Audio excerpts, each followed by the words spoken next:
Hello, my name is Jide Okeke and you're welcome to the top 5 on Afro Movie Hub.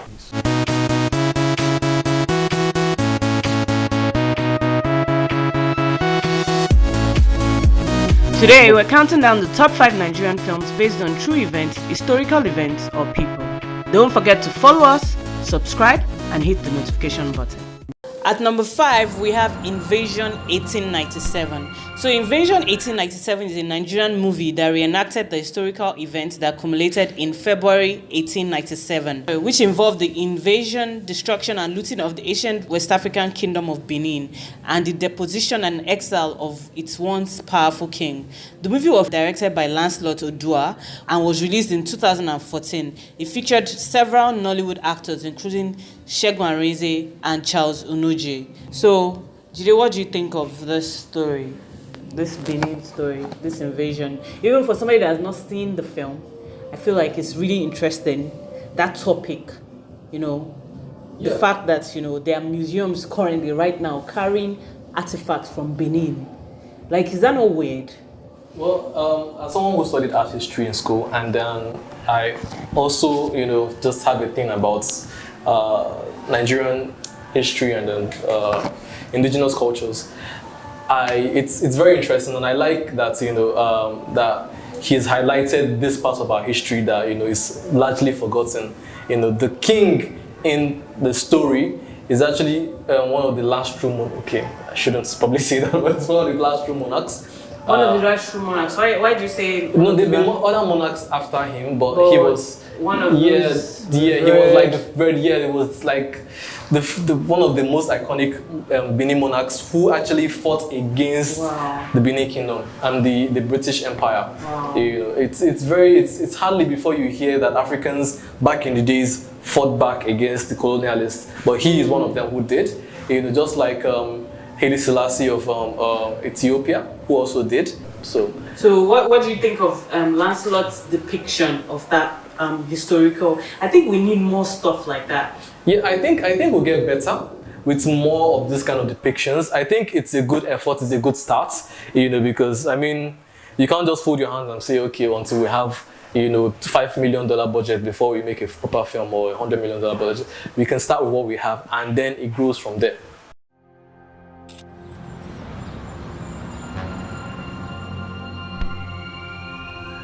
Let go of me! They belong to me! Let go of me! The artwork is mine! It belongs to my people! Benin in 1897.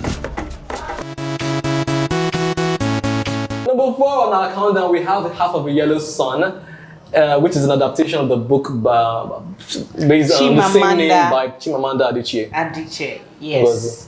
Okay, so Half of a Yellow Sun is a 2013 Nigerian historical fiction drama film. It was directed by B.E. Bandele and based on the novel of the same name by Chimamanda Ngozi Adichie. I think that was, talking about the novel first of all, that was, I feel, Chimamanda's biggest book ever. It was kind of what literally launched her career and kind of put her out there that, this is somebody that can be great in the future. I don't know what you felt about the book. Yeah, to start with the book, I loved the book. I read the book first and I was completely in love with the book. The film is a love story that follows two sisters who are caught up in the outbreak of the Nigerian Civil War. It stars Chiwetel Ejiofor, Tandy Newton, Onyeka Oweno, Genevieve Nnaji, Osi Ukeje, and John Boyega. So I think when we saw John Boyega in this film, he was a newbie. Talk about nobody knew. Talk about a nobody. He was a nobody. And I think that was interesting how people rise. You understand? Like how you just see this guy and you ignore him and you're like, who is this British?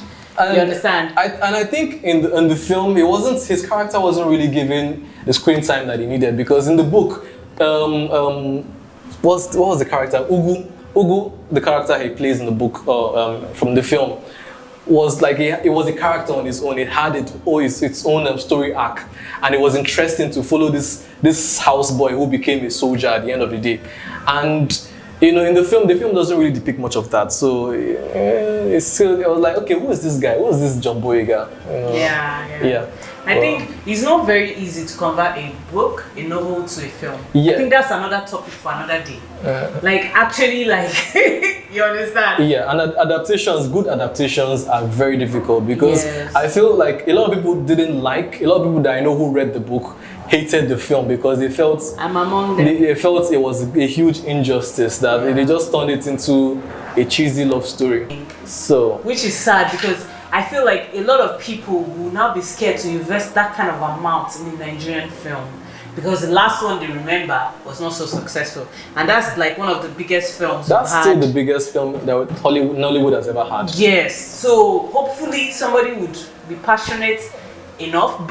Yeah, but I feel it's not it doesn't discourage. I think it's a forerunner, and the next producer who attempts something like that already has a base to say, okay, this won't work, this works, and it's always good to have that. You know, somebody has to do it first. Yeah, so number 3 we have The Encounter, and The Encounter is actually Trino Studios, you know, first major project. I think Yes. so. Yeah. It was an amazing outing for them because it got them noticed. I mean, if they were trying to get noticed, it really got them noticed because I was like, wow, okay, who did this? Who are these guys?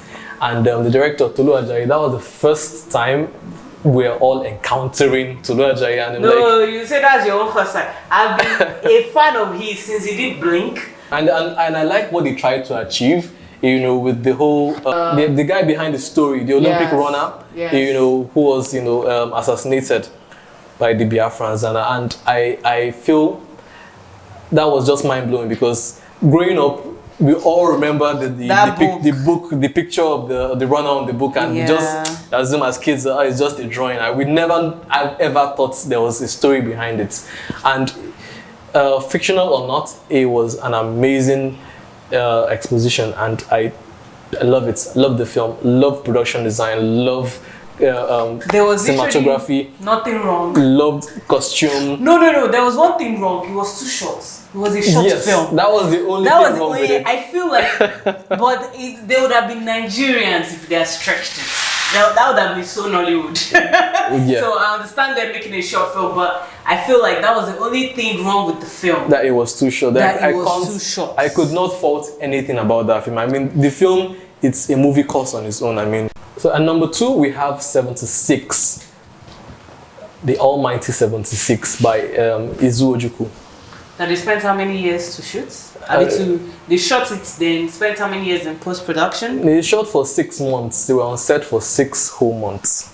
76, formerly known as Lion of 76, is a 2016 Nigerian historical fiction drama film produced by Adonija Owirewa and Izu Ojukwu and directed by Izu Ojukwu. It stars Ramsey Noah, Chidi Mokeme, Rita Dominic, and Ibinabo. One more thing, I feel like Izu Ojukwu is like known he's like our own, what's this guy that did Avatar? James Cameron. I feel like he's our own James Cameron. Like he takes his sweet time to do. Yes, in that sense, I think, You understand? I think Izu is like a James Cameron. In terms of the time, you know, he's almost like he doesn't just jump on any project. Do you understand? I think he likes big stories. Stories that from the premise you're like, oh, this is gonna be huge. So I think 76 was really impressive, and when it came out, people were blown away. Yes, And it took a lot of time. yes, Post-production, I think it took years. the only reason why it is not number 1 is because It's not completely. It's partly fictional. it's partly fictional. That's why it's not number 1 on this. So it's not because there's anything wrong with the film. It's just because it's partly fictional. So it couldn't take the number 1 spot for this particular countdown. I was privileged to be at the premiere, you know, at the IMAX cinemas, and I tell you, seeing that film up on the big screen as larger than life like that, it was spectacular, you know. And the audience, I really appreciated it because I don't know, we're maybe 100 or 200 in the hall, and everybody the hall was electrified because it was for the first time we're seeing, well, maybe not the first time, but I mean for the first time we're properly seeing a historical drama, down to all the nitty-gritties. Like you could see the props, and I sat beside an older man, beside me, like he was like maybe 50, 60 years old, and he was just ecstatic because he could point out stuff about the props and sets. He was like, ah, look at this pot, look at this and look at that, and everything was just down to details, right to the money. And I think kudos to them. They did absolutely well. To my Oga, Pat Nebo, is an amazing production designer. And, there was a lot that went into this. I mean, I think Izu Ojukwu was very methodical about it. He didn't want any stories about this film. He just wanted to get it right. Kudos to filmmakers that try. I think that's mostly why filmmakers try to run away from it, because it's extremely difficult to do. It's a very difficult journey. You have to be really committed to doing it properly. Oh, and our number one, drum roll please. Dun, dun, dun, dun, dun, dun, dun. Okay, that's the trumpet, but hey, same difference. Our number one spot, we have 93 Days. What's the problem? We have a patient here, a diplomat brought in by ECOWAS. His temperature is very high. This is a viral infection, a serious infection. I think we have a problem developing here. Nigeria was a mere spectator to the deadly Ebola crisis sweeping West Africa, but now there are fears that country could be on the verge of becoming the next hot zone for the virus, with health officials there warning every nation and every individual is at risk. Lagos is a city of over 21 million people. We simply cannot afford an Ebola outbreak in Lagos. 93 Days is a 2016 Nigerian drama thriller film directed and co-produced by Steve Gukas. It tells the story of the 2014 Ebola outbreak in Nigeria and its successful containment by health workers from a Lagos hospital. It stars Bimbo Akitola, Danny Glover, Bimbo Manuel, and we joined production through Native Filmworks, Michelangelo Productions, and Bolanle Austin Peters Productions. So this was an interesting thing because it's not historical. It's just based on something that happened very recently, which we felt. We lived through it. Yes. So I think that's why this film is number one. Yeah. We have 93 Days at number one because it's completely, factual. Yes. And it's all historical. Well, it's not historical in the sense, that we're going way back in time. It's just very recent. I mean, we all lived through it. We all remember, everybody, I mean, nobody shaking anybody. Everybody afraid to go into the market and all of that. But it's based on true events, very true events, and on Dr. Adedevo, a Nigerian hero, one of our few Nigerian heroes now, and it was all, I think it's the first time that we're seeing a real life character completely portrayed, that everybody knows, completely portrayed on film. It might not be the first time, but it's the most memorable time. Yeah. And I think they went all out to make this movie an amazing one because, okay, first of all, cinematography was excellent. It's still the same film cinematographer from 93 Days, from 76, that's Yinka Edwards. So they put a lot into making it, amazing.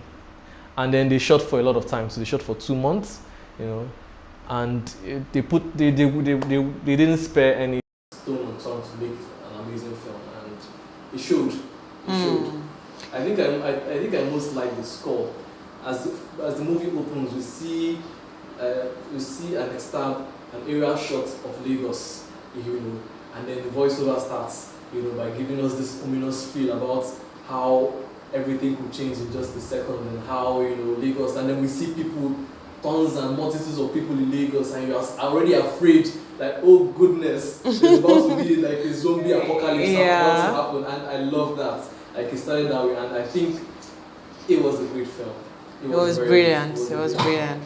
Yeah, we're glad that was made. Thank God, because I think it was just about time we started telling our own stories. It was just about time. Yeah, so because is that kind of story normally. It's a foreigner that will come and do it. Yes, and I'm sure if Hollywood had done that movie, it would have been totally different. Probably Dr. Adeluwa would not have been the hero. It would probably be one Dr. Ryan Prem, one from the CDC in the US. So I think I think that's the importance of telling our own stories and telling stories that have happened, because there's a difference between when you go to the cinema to watch a film that's happened, that kind of like, because now recently there's been stuff in the news about the people that survived from that hospital, saying that they never really got any feedback from the government because there was like a change in power. So I read an article about that from Jonathan to Buhari. You understand? So a film like this kind of immortalizes what they did. Yes. You understand? So it's important that even if they are not appreciated in real life, they are appreciated in film, which people is remember them forever. Yes. So people keep watching that film like 3 days and remember what they did for not just Nigeria but for Africa, for the world. Because it could have easily spread. It was just one plane ticket away. If it had really infested Nigeria, I mean, yes, Nigeria because is the most popular black nation. Yes. And all we are travelers. Yes. If it had anything that happens in Nigeria, it would have been everywhere. Yes, so we are glad for that, for the people that helped us stop Ebola. Save the world. Thank you. That's a nice ring to it. When you say save the world. Yeah. So that's all for top 5 from Apple Media. Make sure you subscribe on our YouTube and follow us on Instagram.